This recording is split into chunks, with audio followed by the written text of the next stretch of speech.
परमात्मा श्री राधा कृष्ण के चरणार बिंदों में शतकोटि नमन बंदन। मित्रों को, जिज्ञासुओं को, धर्म प्रेमियों को, ज्योतिष विज्ञान प्रेमियों को हर हर महादेव, बम बम भोले, नमः शिवाय।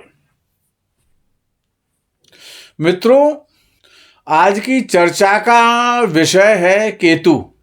ऋषि पाराशर जी के पिताजी ने केतु पर कुछ कहा है, उसको समझते हैं। तो व्यास जी ने कहा कि पलाश पुष्प संकाशम तारका ग्रह मस्तकम रौद्रम रौद्रात्मकम घोरम तम केतुम प्रणमाम्यहम्। इतना कहने के बाद कहते हैं तम केतुम प्रणमाम्यहम्, मैं ऐसे केतु को प्रणाम करता हूं।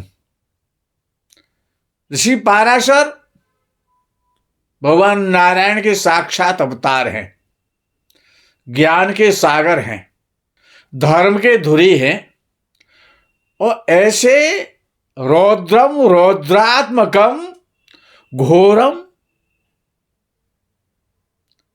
इतना कहने के बाद कहते हैं तम केतुम प्रणमाम्यहम्, हम ऐसे केतु को प्रणाम करते हैं।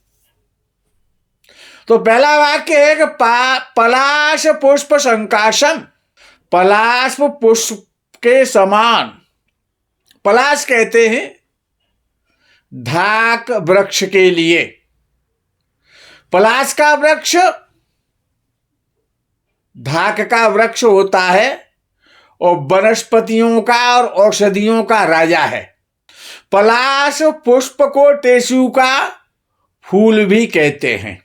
जब पलाश के वृक्षों पर फूल आते हैं तो ऐसा लगता है कि जंगल में अग्नि जल रही हो,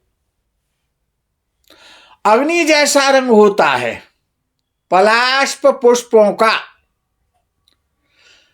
केतु कैसा होता है तो आप पलाश पुष्प को देखें। देखने में पलाश पुष्प बहुत सुंदर होता है, लेकिन हर पुष्प की पंखुड़ी और पुष्प टेढ़ा मेढ़ा होता है। तो केतु भी बकरी चलता है, टेढ़ा मेढ़ा होता है, टेढ़ा होकर के चलता है। पलाश पुष्प की विशेषता है कि उसमें किसी भी प्रकार की भी कोई भी सुगंधी या दुर्गंधी नहीं होती, इसमें लेस होता है। पलाश पुष्पों को निर्गंधा एवं किंशुका भी कहा जाता है। किंशुक पलाश का ही दूसरा नाम है, किंशुक।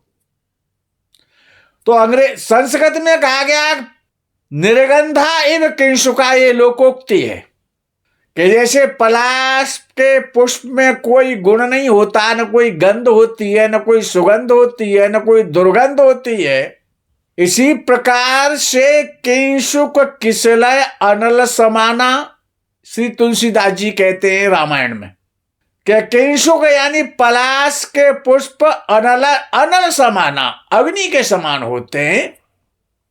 केतु का साक्षात स्वरूप है। केतु के दर्शन करने तो पलाश पुष्पों को निहारें। पलाश पुष्पों को निहारने से केतु का पता चलता है। पलाश का वृक्ष बहुत पवित्र वृक्ष है। पलाश पेड़ के नीचे बैठकर किसी भी मंत्र की सिद्धि की जाए तो बहुत जल्दी हो जाती है। पलाश के पत्तों की पत्तल और दोना बनाकर अमावस्या के दिन पितरों को प्रसन्न करने के लिए अपने कुलपुरोहित या किसी श्रेष्ठ ब्राह्मण को ब्रह्मभोज कराने से पितर दोष पितृ प्रकोप दूर होता है, कुल की वृद्धि होती है। केतु की शांति का भी ये उपाय अत्यंत श्रेष्ठ उपाय है। टेसु के फूल यानी पलाश पुष्पों का पानी में पलाश पुष्पों को पानी में डालकर गुरुवार और मंगलवार को स्नान करने से भी केतु की पीड़ा खत्म होती है। पलाश की संविधाओं से हवन करने से भी पितरों और केतु की शांति होती है। खराब केतु भी शुभ परिणाम देने लगता है। पलाश का दंड बनाकर हाथ में लेकर ब्रह्मचर्य का पालन करते हुए गायत्री मंत्र जपने से गायत्री मंत्र सिद्ध हो जाता है। किसी भी मंत्र की सिद्धि पलाश वृक्ष के नीचे अतिशीघ्र होती है। पलाश पुष्प जैसे गंधहीन होता है, उसमें कोई गंध नहीं होती है, उसी प्रकार केतु निर्गंध है, नीरस है, निर्गुण है, निर्विकार है, फीका है। केतु सरस नहीं है। नीरस और परोपकारी जीवन देता है केतु।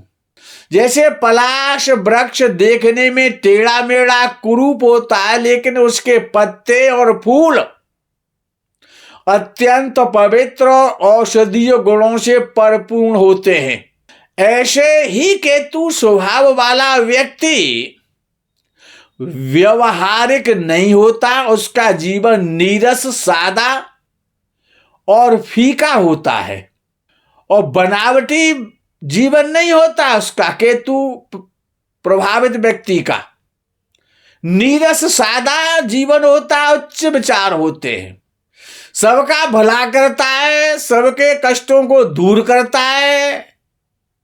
इसलिए केतु भी त्यागी, कर्म फल से मुक्त करने वाला, परोपकारी, कल्याणकारी, मुक्ति और मोक्ष देता है।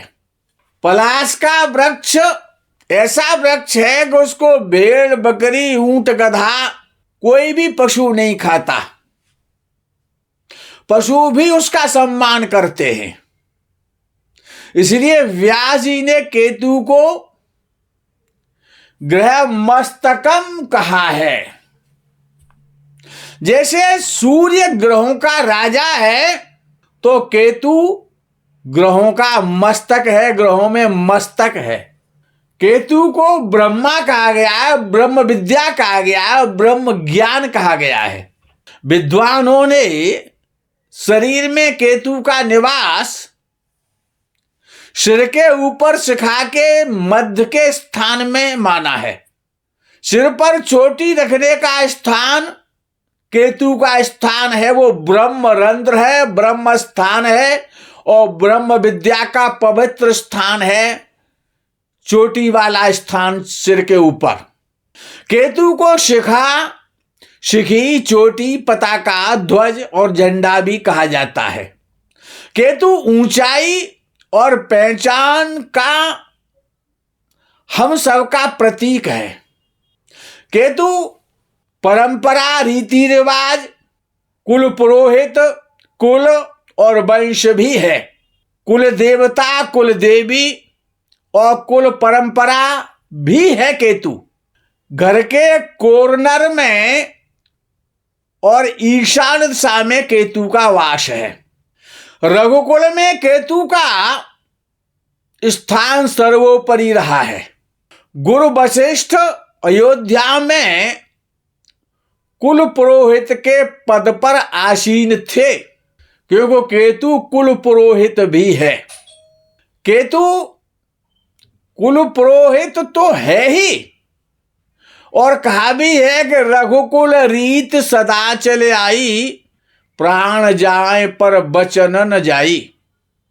यहां भी रघुकुल की रीति परंपरा रघुवंशियों में जो है या जो दिखाई देती है, वो केतु के कारण है। केतु धनुष बाण है। श्री राम सहित सभी भाइयों के कंधे पर धनुष बाण शोभायमान है। केतु तपस्या और त्याग और असमायक मृत्यु भी है। तो भगवान श्री राम ने सिंहासन सहित राज्य का त्याग किया। जंगलों में तपस्वी के वेश में तपस्या भी की और भ्रमण भी किया और शक्ति का अर्जन भी किया। और महाराज दशरथ अपने कुल की, रघुकुल की रीति को सुरक्षित रखते हुए असमय मृत्यु को भी प्राप्त हुए। तो केतु धर्म है, केतु सत्य है, सत्यता का आभास केतु ही कराता है। सत्यलोक ऊर्ध्वलोक केतु ही ले जाता है। ऊर्ध्वरेता, उग्र तपस्या, उग्र तपस्वी केतु ही कराता है। सारे बंधनों से और समस्त कर्म तथा कर्म फलों से केतु मुक्त भी कर देता है और अंत में मुक्ति और मोक्ष दे देता है। मुक्ति धाम और मोक्ष का कारक है केतु। विद्वानों ने लिखा केतुम कुलस्योन्नतिम, केतु हमारे कुल की उन्नति करता है, केतु हमारे वंश की भी वृद्धि करता है। केतु स्थायी रूप से नाना का कारक है। केतु जड़ है। जड़ से तात्पर्य मूर्खता से नहीं लगाना है। जैसे किसी वृक्ष की जड़ें, वृक्ष की जड़ें जितनी मजबूत, गहरी तथा फैली हुई होगी, मजबूत और मोटी होंगी, वृक्ष उतना ही विशाल दरख्त होगा और उसकी लाइफ भी ज्यादा होगी। केतु मकान की नींव है, नींव, बुनियाद है, जड़ है। मकान की नींव जितनी मजबूत और गहरी होगी उतना ही मकान टिकाऊ होगा और मजबूत रहेगा। आपकी कुंडली में केतु जितना अच्छा और बली होगा, आप उतने ही लाइफ में उन्नति करेंगे, धनी और सुखी होंगे। ग्रह मस्तकम, व्यास जी ने केतु को इसलिए भी मान लिया कि 27 नक्षत्रों में केतु अश्विनी नक्षत्र का स्वामी है और गणना में भी अश्विनी नक्षत्र पहले नंबर पर आता है। इसलिए केतु ग्रहों का मस्तक है, क्योंकि मस्तक सबसे पहले आता है, सिर सबसे पहले आता है जब उत्पत्ति होती है तब। लेकिन नवग्रहों की गणना में अंतिम ग्रह है, तो केतु उत्पत्ति का भी कारण है और कारक है। अंतिम ग्रह इसलिए है कि केतु मुक्ति और मोक्ष भी देता है, संसार से मुक्त करता है। और किसी भी कार्य का प्रारंभ राहु है तो केतु उस कार्य का समापन है। केतु हमारी, आपकी और हमारे कुल और आपके कुल, खानदान और वंश की खुशहाली और उन्नति की चरम सीमा है। हम और हमारा परिवार कितनी ऊंचाई तक जाएंगे, तो सबसे पहले केतु को अपनी कुंडली में देखो। आपका और आपके परिवार का झंडा बुलंद केतु ही करेगा, क्योंकि केतु का शायन झंडा है। यदि आपका केतु पीड़ित है या कमजोर है तो अपने कुल देवी देवताओं को मनाओ, कुल देवी की पूजा करो, कुल देवी और कुल देवता का स्थान बनाओ, उनका मंदिर बनाओ और हर कार्य करने से पहले उनकी पूजा करो और अपना कार्य करने के लिए उनसे आज्ञा भी लो। अपने कुल परंपराओं का, रीति रिवाजों का प्रसन्नता के साथ पालन करो, क्योंकि केतु मर्यादा है। हमारे वंश के रीति रिवाज केतु है। शास्त्र और विद्वानों के कथनानुसार चलो, लेकिन पाश्चात्य सभ्यता में बहकर रीति रिवाज मत भूलो। यद्यपि शुद्धम लोक विरुद्धम ना करणीयम ना करणीयम।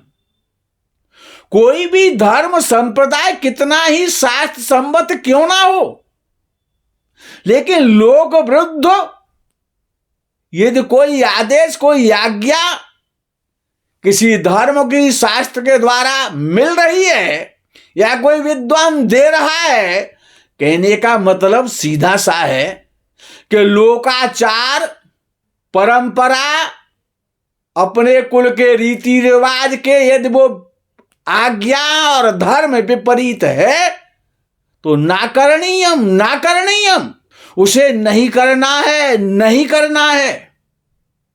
पितरों को प्रसन्न रखो, पितरों के निमित्त समय समय पर श्राद्ध और तर्पण भी करते रहो। भारतीय वेद लक्षणा गौ माता की सेवा करो, कुत्ता कौआ को नित्य भोजन कराओ। केतु ही आपके पितर हैं। पितरों का निवास गाय, कुत्ता और कौआ में विशेष रूप से है। केतु तड़पन का कारक है। केतु तड़पाता है, तरसाता है, तड़पन देता है। केतु जिस भाव में बैठता है उस भाव की तड़पन देता है। जिस ग्रह के साथ बैठता है उस ग्रह में तड़पन पैदा कर देता है। तड़पना ना पड़े तो कुल के रीति रिवाजों को मानो, उनका पालन करो। केतु धर्म का कारक है, धर्म का स्तंभ है, लहराती हुई धर्म ध्वजा है, धर्म का फहराता हुआ झंडा है। इसीलिए हर मंदिर के ऊपर पताका के रूप में केतु फहराता रहता है। ऐसा कोई धर्म, कोई संप्रदाय, कोई मंदिर अथवा मठ नहीं होगा जिसका झंडा नहीं होगा। केतु हमारे धर्म की और हमारे देश की पहचान है, हमारे कुल की पहचान है। हर देश की पहचान उसके झंडे से होती है। हर देश का पहचान के रूप में उसका एक अलग झंडा है। सरकार की और सरकारी संस्थानों की पहचान केतु के रूप में झंडा है। इसलिए हर सरकारी इमारत पर झंडा फहराता रहता है। किस देश के झंडे के साथ कितने झंडे हैं, अर्थात किस देश के साथ कितने देश उसकी ताकत बने हुए हैं, उसके सहयोगी हैं, उसके साथ खड़े हैं, कितने देशों के साथ उस देश के संबंध हैं, ये केतु बताता है। केतु संबंधों का प्रतीक है। झंडे को छोटे से छोटा, बड़े से बड़ा हर आदमी सैल्यूट करता है। हर व्यक्ति, हर देश झंडे का सम्मान करता है। झंडे के नीचे सबको खड़ा होना पड़ता है। उसके सामने सावधान होकर झुकना भी पड़ता है। झंडा सबसे ऊंचा है, सब झंडे से नीचे हैं और सभी झंडे के नीचे हैं, क्योंकि झंडा हमारी सबकी, देश की, धर्म की पहचान है। हमें अपनी पहचान नहीं खोनी, पहचान बना के रखनी है, पहचान बचा के रखनी है, पहचान को बढ़ाना है। पहचान संबंधों की जड़ है। जड़ जितनी मजबूत है उतने ही हम उन्नति करेंगे। केतु हमारे संबंधों को तोड़ने और जोड़ने का मुख्य ग्रह है। पशुओं में भी केतु सिर के ऊपर सींगों के रूप में है। सींगों से पशुओं की अपनी निराली शोभा भी है। सींगों से पशु अपनी सुरक्षा भी करते हैं, अपनी सुरक्षा में सींगों का प्रयोग भी करते हैं।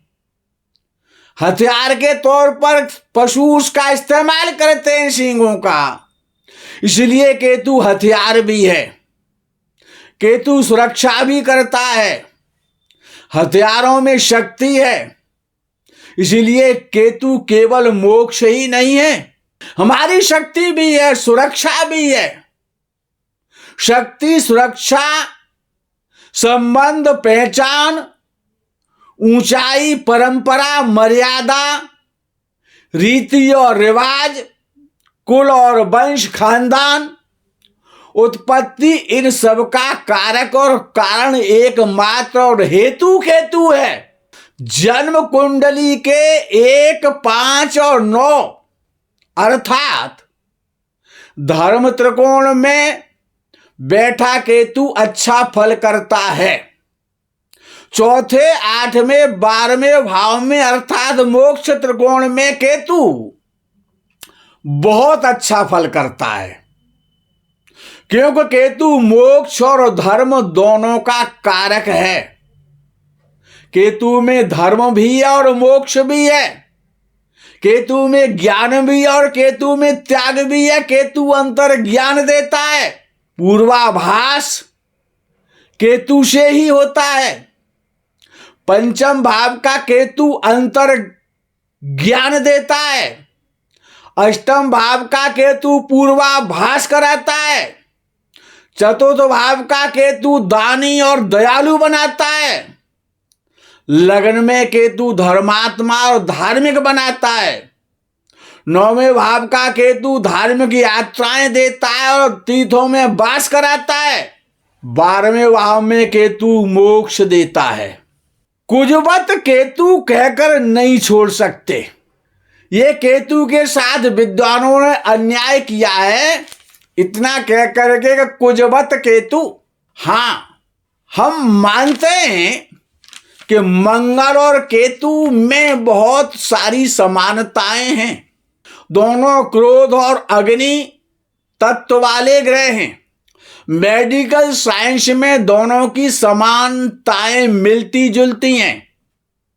सर्जरी में भी और शक्ति में भी बहुत कुछ समानता मंगल और केतु में पाई जाती है, लेकिन केतु मंगल के समान फल करता है। कुजवत केतु है, इतना कहकर छोड़ दिया जाए, ये तो केतु के साथ बेईमानी है, नाइंसाफी है, अन्याय है। क्योंकि केतु तो अंतिम ज्ञान है, केतु अंतिम सत्य है, केतु ज्ञान की पराकाष्ठा है, केतु वेदांत है, केतु आध्यात्म है, केतु पूर्व जन्म का ज्ञान है, केतु अद्वैत है, केतु गंगा का किनारा है, केतु शमशान है, केतु ज्ञान की गंगा है, केतु ज्ञान का किनारा ज्ञान है, ज्ञान की गंगा है। वेदांत से वास्तव ज्ञान होता है, तो वेदांत है केतु। शमशान ज्ञान भूमि है, शमशान में जाकर सब ज्ञान की बात करते हैं।